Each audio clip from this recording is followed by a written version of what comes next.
So Baba called him one day and said, what is it? Then he said that this is what has been said. So Baba said, go ahead with the operation.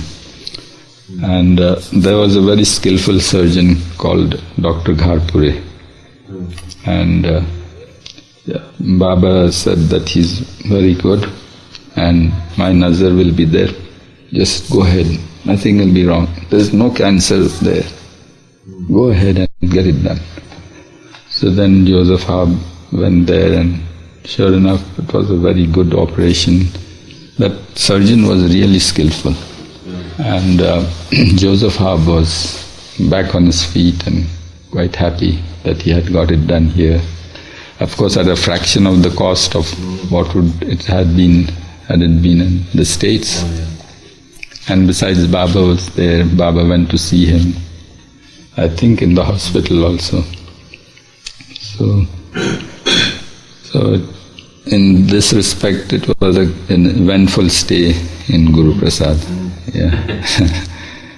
But then after that Joseph Howe was not very happy with his stay in India because the climate didn't suit him, and also Carey Hab was not keeping well, his wife.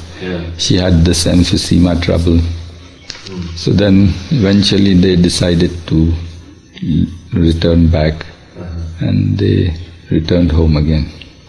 So that was their brief interlude in India. And then Sufis under Ivy Deuce. I think so, yeah.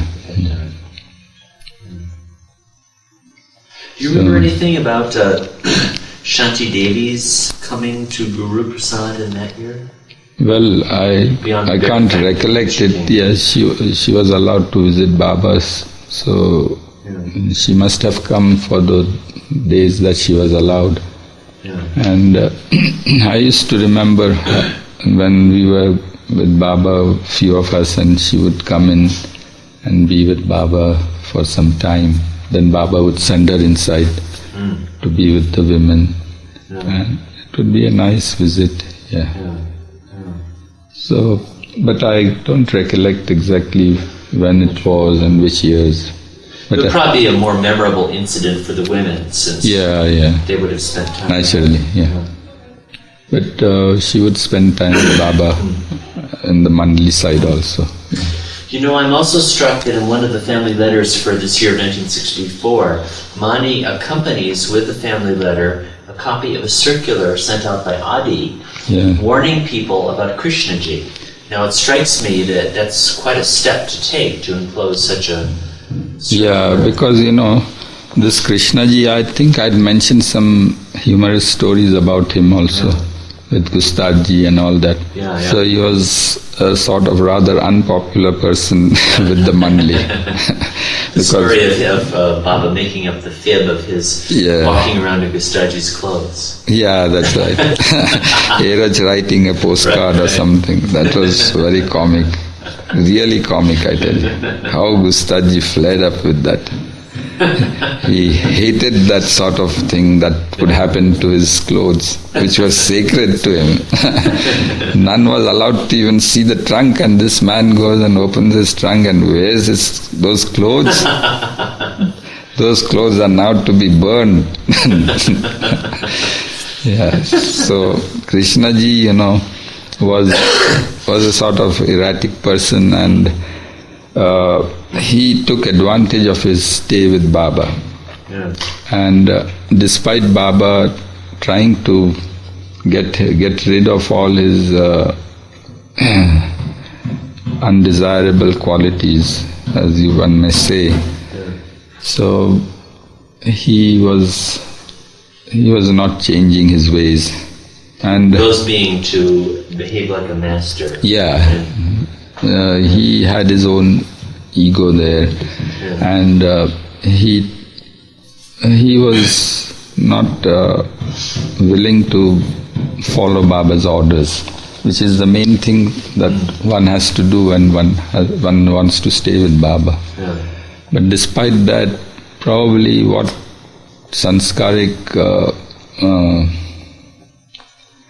good sanskars he must be having, that Baba allowed him to stay with the Mandli for so many months, or probably a year or so. I don't remember how long, but it was quite an extended stay he had. And my first impression of him was when there was this Savas in 1958, I think, or thereabouts. And he just got up once in the meeting and started to lead a prayer and made all the assembly follow his prayers. Without having been asked by Baba to do this. Which seemed very odd to me. What is this happening? And so, you see, right from the early stages, he was trying to assert himself quite a bit. And of course the Mandli didn't like all that, but because Baba tolerated it, so they just wouldn't say anything. And this went on. In fact, Bhau was ordered to serve this man as a menial servant, mind you. So for many months he had to do all sorts of menial jobs for this man, and until one day Baba just asked him to leave the place, and he left. But after leaving the place, then he started to do all sorts of silly things, like giving out to the people that he was observing silence, and he started to have a board like Baba's and imitating Baba in all the ways that he saw while he was with Baba. So that was a very bad thing he was doing, and he knew about other Baba people, and he tried to go there and lure them away from Baba. So it went to such an extent that lots of complaints began to come to Baba that this is happening.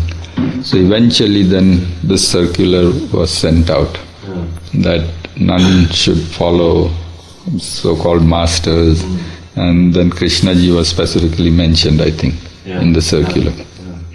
And it was quite tragic. And Kumar, Shatrughna Kumar, he was also with the Mandli at that time, and he had a great dislike for this man. So of course with Baba he couldn't do anything. But once he came here, and he happened to read this board, now this board, this brown background, it's a poem from the perfect master Tukaram, and I'll just read it for you. It says, Vadhuni jata launi arakha bhundu jan lok nana pari. Vadhuni means increase, lengthening the length of the hair. Jata means hair. And launya rak means ashes, applying the ashes on their body and keeping long hair. Bhondu jan lok nana pari. There are many false saints who proliferate in the world. Tuka mane jaro hyanche antakarana. So Tuka says, may their conscience be burnt. Tyasi tadana dosha nahi. And to beat such people is not at all a sin. So that last line was immediately Kumar pricked up his ears. So he saw this here. Yeah, he saw this here. He saw that this was a sanction from Baba, But mind you, Baba had given him an order never to lift his hand to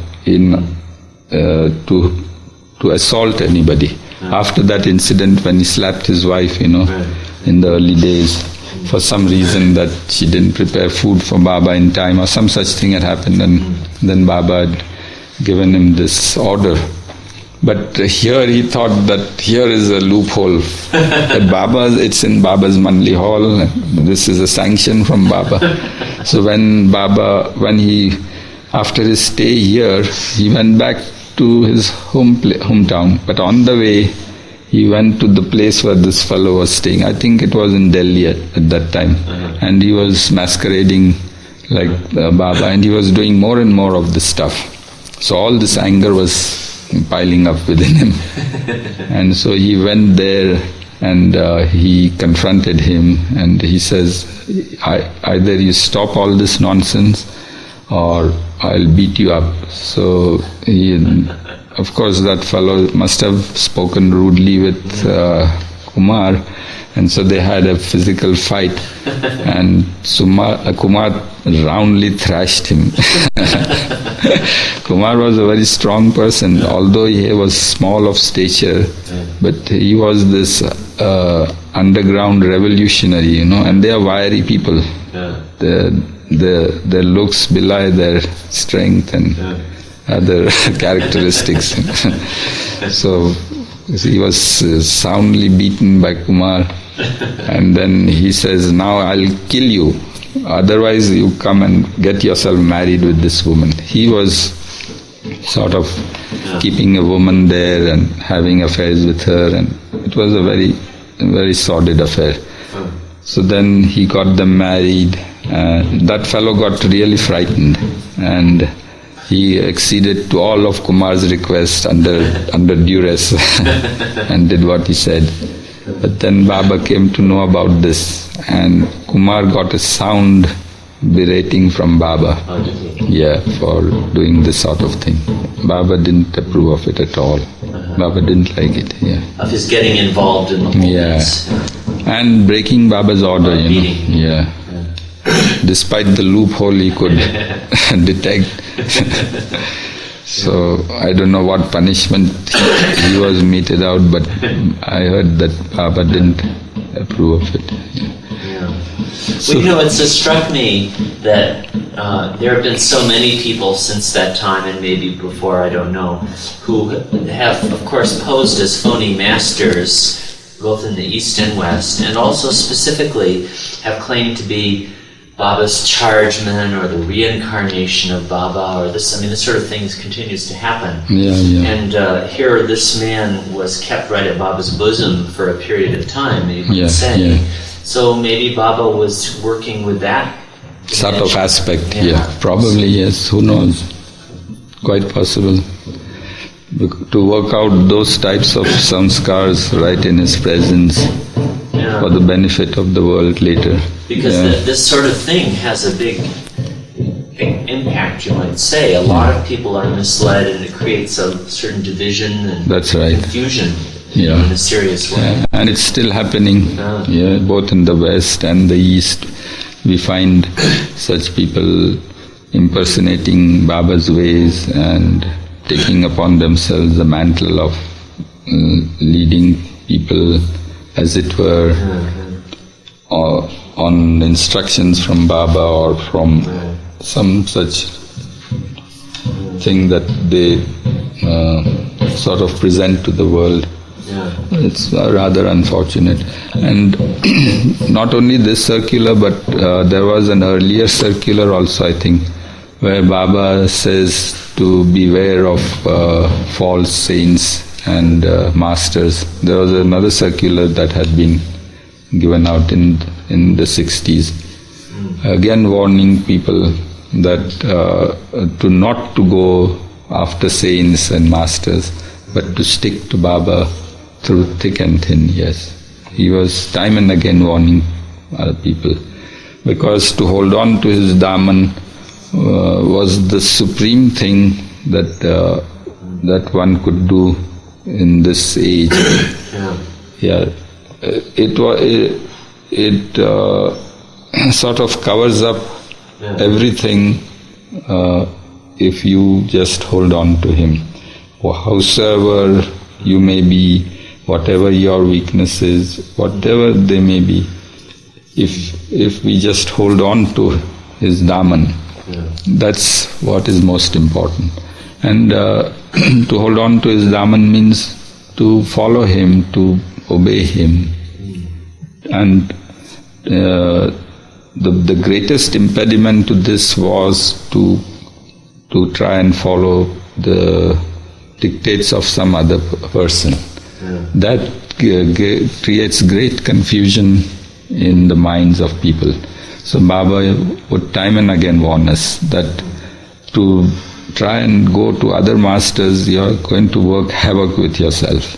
Yeah. Because if the other master gives you some order which contradicts my order, then you will be in great trouble. Yeah, because you either displease that person or you displease me, and in both ways you will be hurt. So he had asked us to totally avoid contact with any mass or any saints or any so-called spiritually advanced people. Baba laid great stress on that. Yes. So time and again Baba would warn us. Do you know of anyone else like Krishna Ji who was so intimately connected with Baba where this whole thing came up like that? Who actually took on becoming a master, a false master? No, I don't remember. At least I can't recollect any other incident like this. But this was quite blatant. Yeah. He was just doing this. Of course, in the earlier days there were disciples who were quite close to Baba, and they then became anti-Baba. Yeah. But that Baba never minded. Yeah. They were quite honest in what they were doing. They were not fooling the people. They were just expressing what they felt about Baba, that he was a fraud or whatever they felt. Yeah. But they never tried to distract people by posing as if they were great saints or as if they were followers of Baba and they were leading them to Baba by helping them. So that hypocrisy, Baba says, was unpardonable. Yeah. But people who derided him or who went against him, in the early days also we had quite a few people who did that. The classic example was Meredith Starr, who was instrumental in bringing most of the key Baba people from the West to Baba, and eventually he turned against Baba. But then that was all part of his game. Yeah. But Baba didn't mind that. But this sort of thing was what Baba never liked. I always thought it was rather amusing that I think perhaps his last letter to Baba, Meredith Starr, demanded that Baba give him God realization and 500 pounds. Yeah. Just imagine the irony of the whole thing. What a combination. As if God Best of both worlds. Dr. Ghani would joke with Baba, He says, Baba, in the next life I would like to become the Aga Khan. So Baba says, why Aga Khan? Baba, he is having the best of both the worlds. He is the spiritual head of his clan, and he has the most high-flying life in the world. So I would really like to be in his shoes. Baba says, that's so, huh? Yeah, I would like to be the Aga Khan. Only Ghani would be famous enough to say. Yeah. That was the way how he would be witty, and Baba would enjoy his humor, So, yeah. In fact, this incident was mentioned in Jean Adriel's book, The Avatar, about Meredith sending this sort of cable to Baba. And then we heard later that Jean Adriel herself did something quite similar, But then later on, of course, in the end, she came back. So, whatever happens once we are in Baba's fold, even if people try to leave him, but Baba's hold on that person is for all time. Because eventually, if not in this life, of course, they have the benefit of his contact, and eventually they benefit. Yes, so I think we are almost at the end of the 64 stay. And since Baba had not met anybody in Pune at that time, so Baba said as a sort of farewell thing that he would allow his lovers to have his darshan at the Ban Gardens, which was the usual routine that was being followed all these years. So this was given out, and there was great rejoicing among the Baba people that at least they would have a glimpse of their beloved before he left.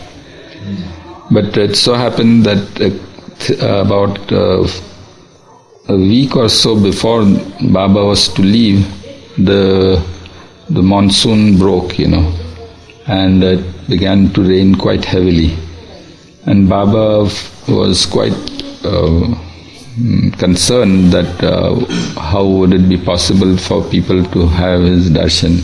It was the one and only darshan he was giving, and the rains were interrupting his work. Once again the rains playing some some game in his work.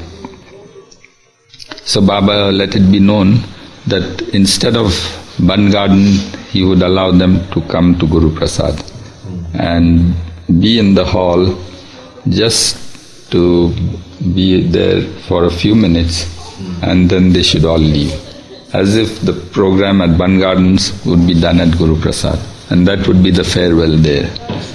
So they all gathered on the day, early morning, and I remember it was quite dark, and heavy clouds, and the people were coming in droves, and they were filling up the veranda, and they filled up that side hall, the Mandli hall, and then Baba was seated there, and it so happened that Ramakrishna was late in coming. So I was also in one corner of the hall. So from the chair he points out at me and says, "Go and see if Ramakrishna is coming or not, because it's getting late." So I somehow make my way out of the room and go out, but he's nowhere in sight. I go to the gate, no sign of him. So I come back and report to Baba that, "Baba, I don't see Ramakrishna anywhere." And then go back and stand there. After about 3 or 4 minutes, he tells me, "Go and see what's wrong, why is Ramakrishna not coming?" So again I move the people and from all that crowd and go out rather reluctantly, so that I'm being deprived of Baba's presence because of this Ramakrishna. So I go out again right there, come back, no sign. I go back there, and Baba, no sign. So Baba says, "What's up? What's going on?"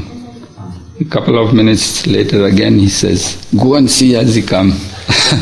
So by this time I feel quite exasperated, Why is he picking on me to go and call this fellow, and I'm missing so much of him. Although mind you, I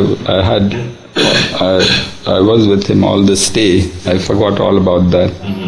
And so a little sort of resentment is building up within me. Again I go and see there, and no sign of Ramakrishna. I come back, report to him, but now I stand outside. I said, it's no use going back, he'll again send me out, and it's going to be troublesome, and what's he sending me out for? And and then suddenly it dawns upon me that what am I thinking about? Baba is giving me some work and I am resenting it. What for? So it suddenly dawns upon me that how important it is to just obey what Baba does and not to want to be in his presence all the while. So when this dawns upon me, then I realize that what a foolish thought has come into me that Baba is picking upon me and all that. And so now I wait for him to tell me to see Ramakrishna, but after that he never told me to do it. The lesson was driven home. So I stood outside, but no call came. And in the meantime Ramakrishna arrived. So see how patiently Baba drives home lessons despite all the rush and hubbub and all that. So one has to just be subservient to his wishes, and one is apt to forget all this, This tricky mind. Yeah. I mean, from one way of looking at that was the Baba was remembering you all the time. Just see, and I was resenting it. The literal resentment was coming up, and he was bringing out this emotion probably to clear it up or something. So this is how Baba used to work with all of us and try to bring out things, But the patience that he had to show to do all this, despite all the other work around. So that was the parting. Then when Ramakrishna came, then Baba met him, gave some final instructions, and then everybody departed. As Baba was going, everybody came by, took his hand, and then there was no parting at Bun Garden.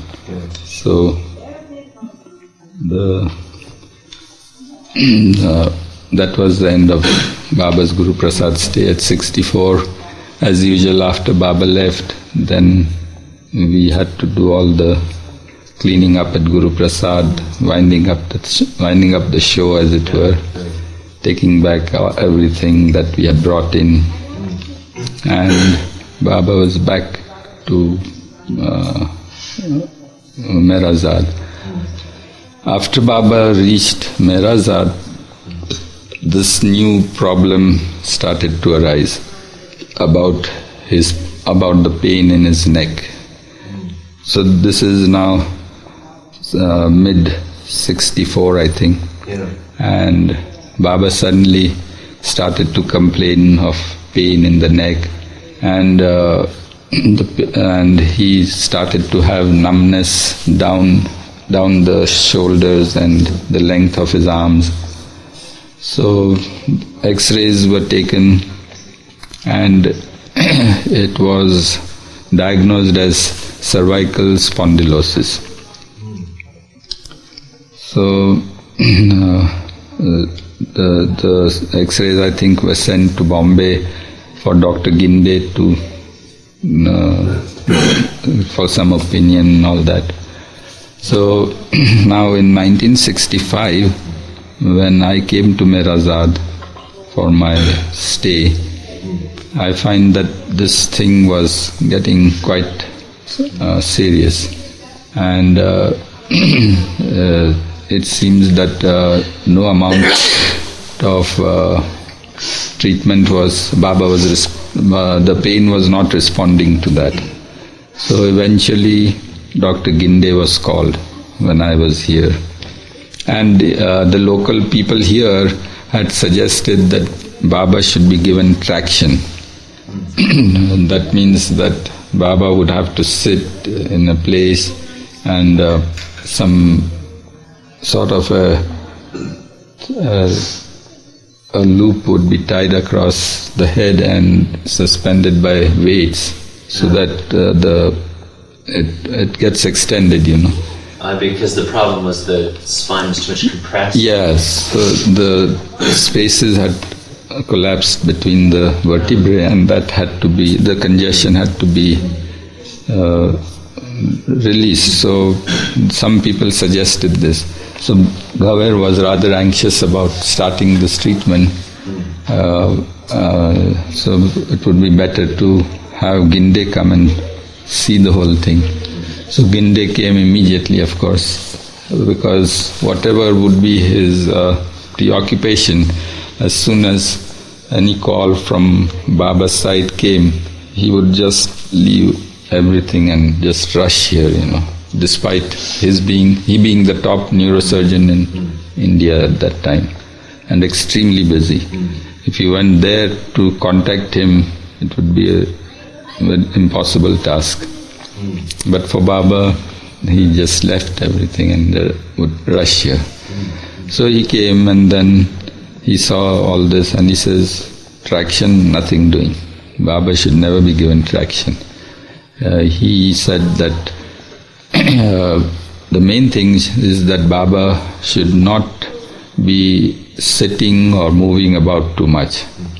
The more he lies down, the more this will automatically, this compression of the vertebrae will ease up and he will feel better. So he should spend quite a lot of time lying down, even during the daytime. And he then went to Baba's bedroom and personally inspected the bed. We all went along with him, and he made Baba lie down and actually showed, and he prescribed the correct pillow, the height of the pillow, and how Baba should turn and be on his side, and how the feet are to be supported so that there's no strain on the neck. Everything he showed there. Yeah. Made Baba lie down and showed how he should be positioned, how the pillows should be placed. Yeah, he was taking so much care and concern. And then he said that Baba required a collar to be worn. So he went back, and after a few days returned with a man from Pune. So this man specialized in making cervical collars. So 2 collars were prescribed by Ginde. This man who was doing it, he took proper measurements of Baba's neck and his chin contours and all that to make the exact collar to fit Baba's neck. He came from Pune? Yeah, Pune, yeah. He had a shop in Deccan Gymkhana area of Pune. So he came over. Ginde brought him along, in fact. And then he took measurements, and 2 collars were prescribed. So one was a sort of a traction collar, as it was called. So it was sort of a double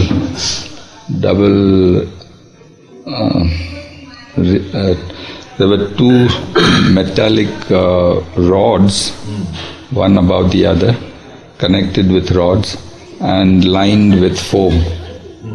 And they had screws which could adjust the height. Really? Yeah. And so in other words, the head could be raised. Yes, with the screwing. With the screws. So then when the collars came, then Ginde fitted them on to Baba, and he came again, and then he adjusted the pressure, and I was the one who had to put the collar on him and given the work. So he showed me how to do it, and it had to be buckled at the back, and how the traction height should be there. And this collar had to be worn by Baba for, let's say, 2 or 3 hours at least in the morning, and then again in the evening. And for the rest of the day, there was that other plastic collar, which also had foam lining, and that he could use for walking about during the rest of the day. But main thing was that Baba had to take it lying down now. Yeah. So a couch was brought here. You know, there's one couch in the dispensary where they give treatment for acupuncture and all that inside. So that was the couch which used to be in the hall. Was it kept here? Yeah, permanently. So what part of the hall was it? Right? Just there. A little further down there. Yeah. So Baba had changed his place, as it So were. no, he would be seated here. He would have his prayers and other morning work, And after that was all over, then I would put on the traction collar for some time, because he had to have a little traction with the collar. And another thing was that Baba was not to turn his neck this way or this way. So Ginde had told him that he had to use his waist to turn. So this is how he had to turn. If ever he wanted to see people from side to side, then he had to turn from his waist, yeah. So it was painful to see Baba all trussed up, although the collar was extremely comfortable, but still, it's a bother.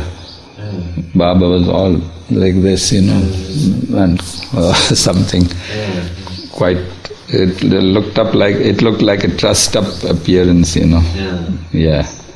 And Baba had to keep turning every time this way, very uncomfortable, The usual graceful neck movements were totally restricted.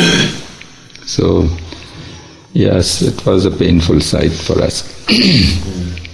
But Baba went through all that, And the pain was quite nagging and quite severe, and this had to be done, So this was done, and then a few days later, Ginde again came along, and this time with an expert masseur. I think his name was Mr. Joshi or something, if I recollect right. And he said that Baba should be given body massage every day. Because his physical movements were being restricted, so at least to keep the muscles in good trim, a proper scientific massage should be given to Baba every day. So this special masseur of the Bombay hospital, he was attached to there, was brought by Ginde. In fact, this man was encouraged by Ginde and financially supported to learn modern massaging systems. And he was sent, I think, to Sweden or some foreign place to learn the latest techniques. And then he came over, and he stayed, Ginde and this fellow stayed over for a few days at Meherwan, so that Baba would be given good massage, and Baba would feel really relaxed. So it helped. Yeah, he was an expert masseur. So Baba tells me, you watch what he does, because you're going to do this when he leaves. Yeah. So this was during your stay there? Yeah, all this happened. Yeah. So I was watching very intently, and of course Bhav also was there, Bhav, Eraj, because we all had to take over when this man leaves. So he was teaching us the technique, how the muscles had to be manipulated and not to be kneaded or roughly handled, because that would cause tear in the tissues. And so the latest techniques were shown to us, and how to relax Baba's entire muscle system and all that. And of course, how massage was to be done at the nape of the neck extremely carefully, not to disturb the vertebra in the slightest, and all. So mainly Eraj would handle the neck part, and when he left, and I would do the rest of the massaging of his body. Did you do that every day? Every day, yeah. Well, that must have been a nice duty to have fall. Yeah. What was it like to massage Baba? Yeah, it was a great good fortune of mine to be allowed to do this. And Baba's body was... Oh, the car has come. I think we are past. Okay. So we can start next time. Yeah. So we'll be at this massage session. Okay. To commence. All right. All right. Well, So, Jai Baba. Avatar Meher Baba ki Jai. Jai Baba. Jai Baba. Avatar Meher Baba ki Jai. Jai Baba. This is November 28th. We're resuming on the same tape, but on another day. It's a Monday, beautiful Monday afternoon at Mirzad. I'm here with Meherwan Jessawala, continuing chronicling in words the memories of the wordless one. So, as of last time, I think it was in 1964, was that the year? Or 64? I think it was. Or 65. 65. Spilling over, right, in your visit. Yeah, because now we are at Meherwan and I've just come to Meherwan, I think. Yeah. And you were telling how you were assigned the duty of massaging Baba on a daily basis. I think we went past 1964. Yeah. And the turbulent year that it was with all the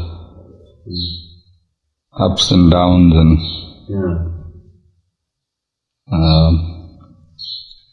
I think I mentioned about the operation and all of Joseph Haab. Right. Yeah. So one humorous incident I missed in that, it comes to my mind now, that Dr. Gharpure, the surgeon who did the operation, he was fond of the good things of life, So, he'd eat, drink, be merry, and very fond of company of women also. But in physical appearance, he was rather a wild-looking fellow, which belied his supreme skill in surgery. Yeah, he was the topmost surgeon in Pune at that time. So one wouldn't imagine that he had those skills hidden in him. But outward appearance was quite wild looking hair, unkempt, and quite a free character, Not at all an appearance to inspire confidence. Your life on the table. And so Baba humorously remarked that he was supposed to be the Romeo of Pune at the time. So Baba asked us, how could women be attracted to such a person? And we all had a good laugh. Baba had a sense of humor also. So one would imagine women preferring someone handsome or something. This fellow looks so wild but he was really very skillful. Even Baba's brother Behram, I think I've mentioned about that. He had to undergo surgery for some rupture in the intestine, and it was an emergency surgery. And a couple of hours late, and Behram would no longer have lived. It was so touch and go, and yet he performed a beautiful operation. How I came to know about it is that I had a friend, a doctor, who was undergoing medical training.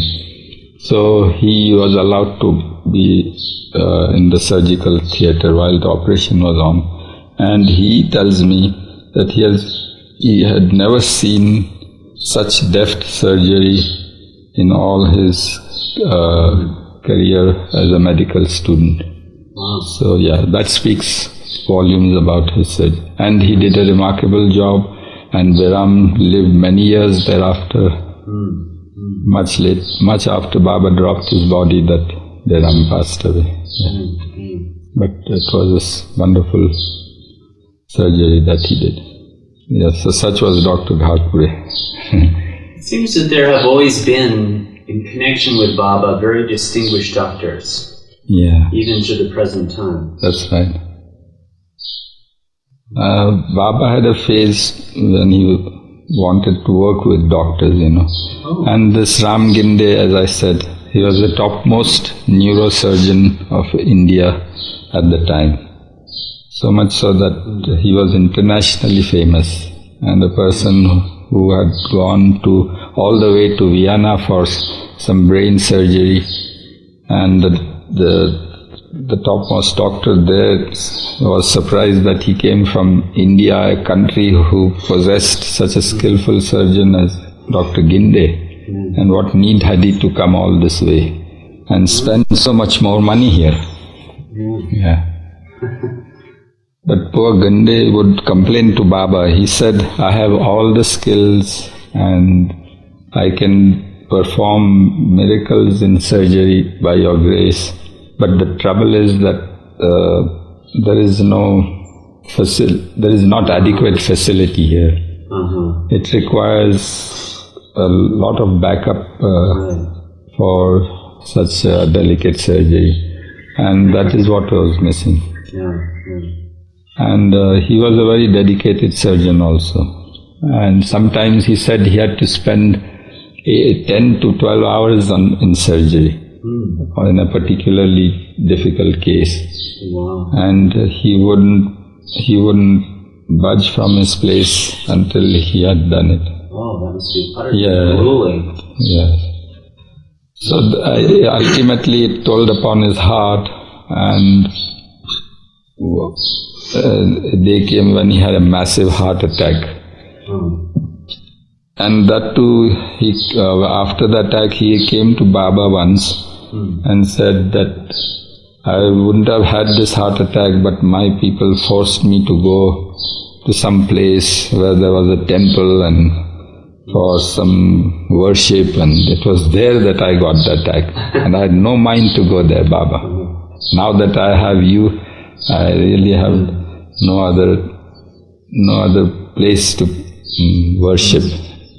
Such was his devotion to the Lord. Yeah. When did he die? Not so long after Baba?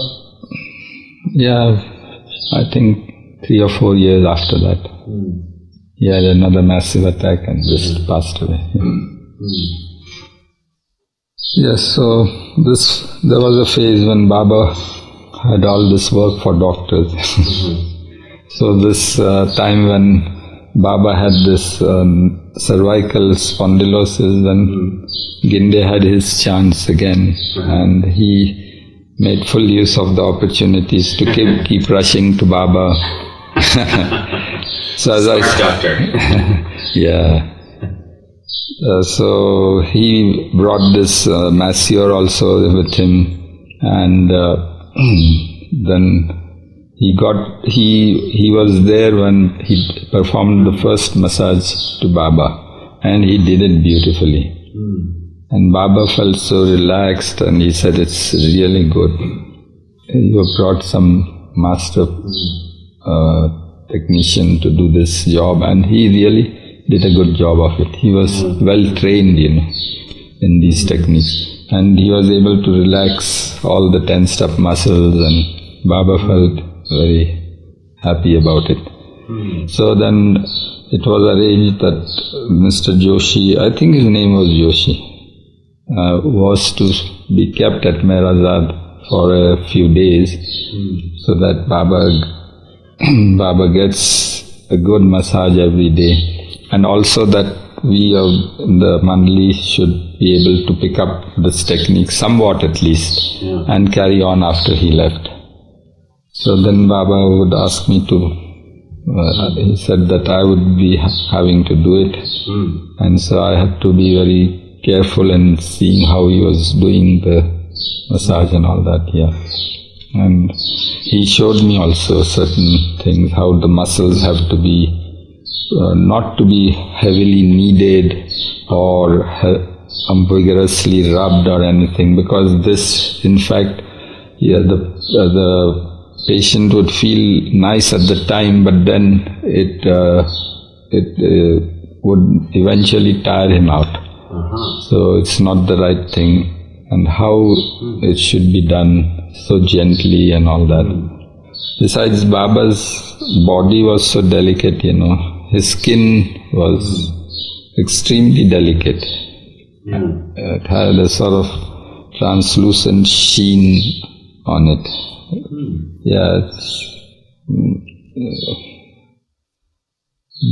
I can't describe the beauty of it, and extremely delicate skin. So we had to be very careful in handling his body. And the massaging, he showed me how to do it, and I then would do the massage. But regards the neck, he was rather doubtful about my handling it. So he asked Eraj to do the thing. So Eraj was given the job of handling Baba's from the base of the head to where the neck ended. That was the place where it had to be very carefully handled. Now, what had gone wrong with his upper neck? It was called cervical spondylosis, which is a sort of narrowing down of this. It's a sort of collapsing of the vertebral spaces. And if neglected, it could result in pinching of the nerves and eventual paralysis of the affected nerves.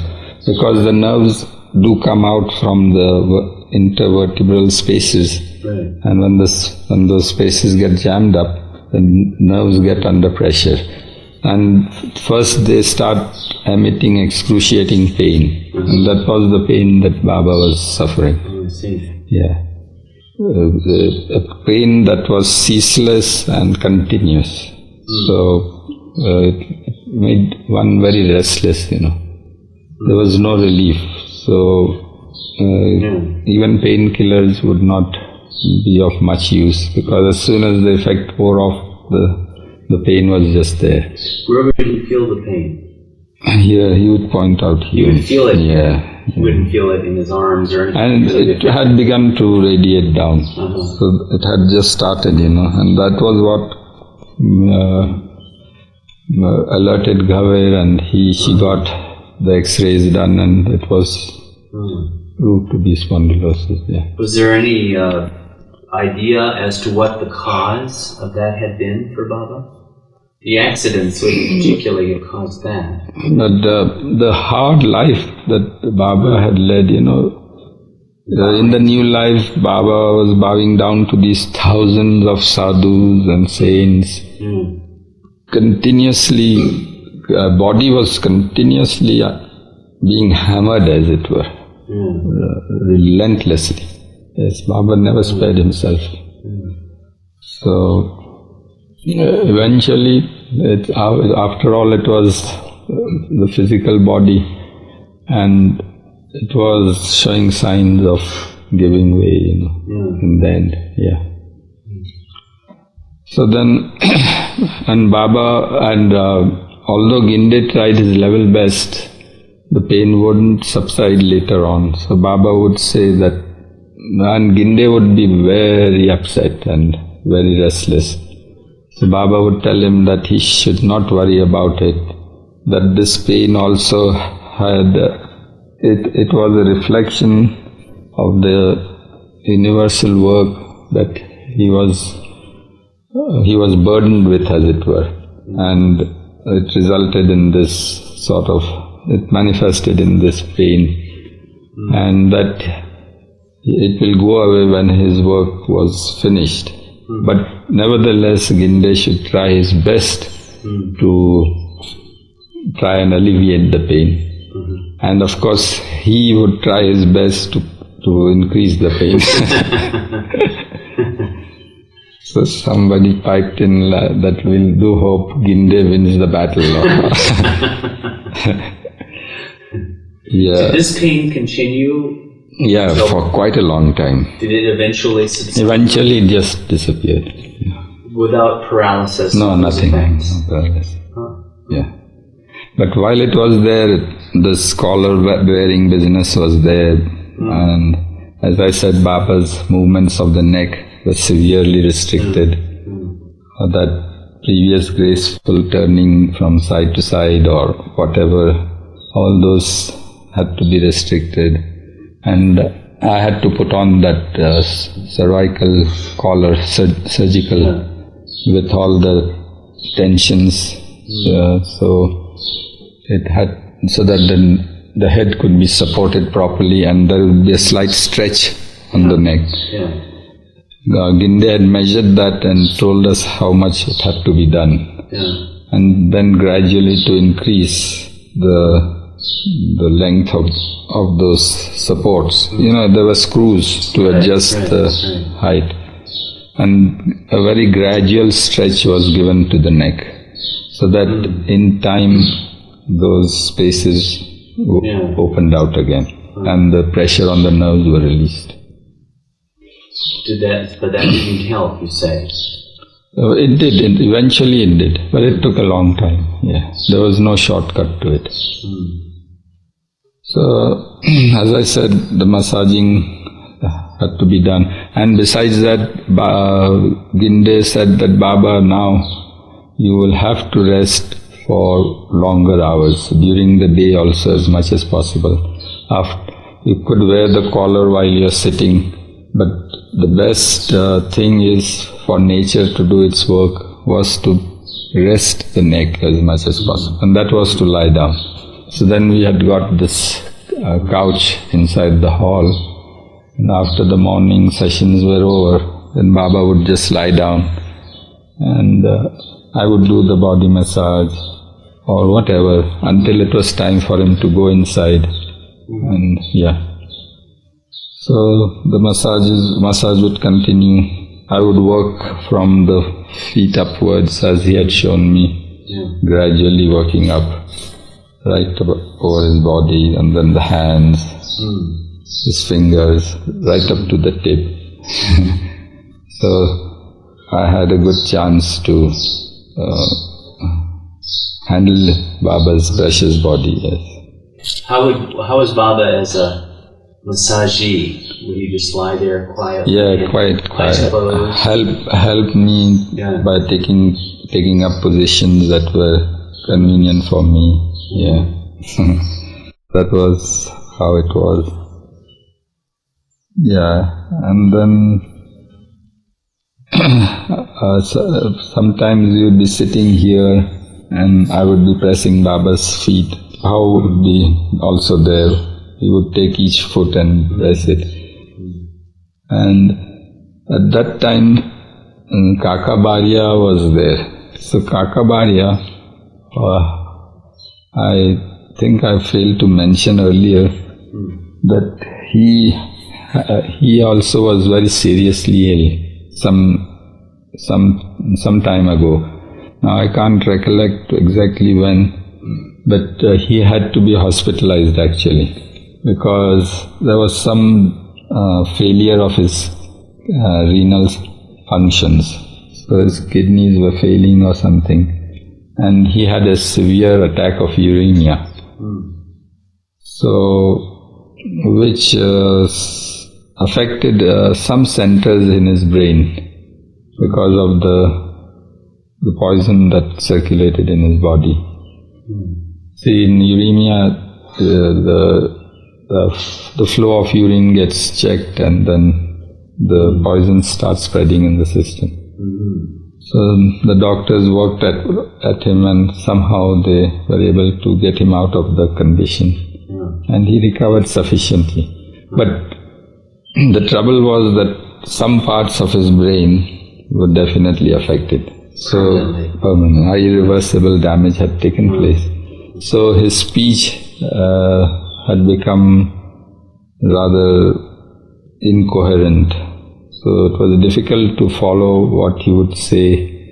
And another thing was that he would behave rather like a little child, Yeah. So, for an example, you'd be massaging Baba's feet, as I said, and Kaka would be sitting on that spoof there, the bottom spoof, you see. That was the place where he used to sit, and keep watching Baba. All his attention was Baba. There was nothing else for him in the world now. So, then all of a sudden he would get up and then walk very slowly and majestically, as it were, come close to where Bhava was seated, and then raise his hand and bring it down with a loud thud on the back of Bhaw's head. So hard the knock would be that Bhav would nearly fall over Baba as it. And Baba looks up and suddenly, this was the first time it happened, And then, as if he had won a great battle or something, he takes out his hand, extends his hand and asks Baba to shake it. So Baba takes out his hand and they both shake very solemnly. Baba is quite solemn, Like as if he's done some great thing. Yeah. Then he turns around and quietly walks back and sits back on his hoof. Such things he would do. One day he got into the mood to repeat this quite often, So Baba said, Kaka, today you've given enough treatment to Bhav. I think that's enough for the day.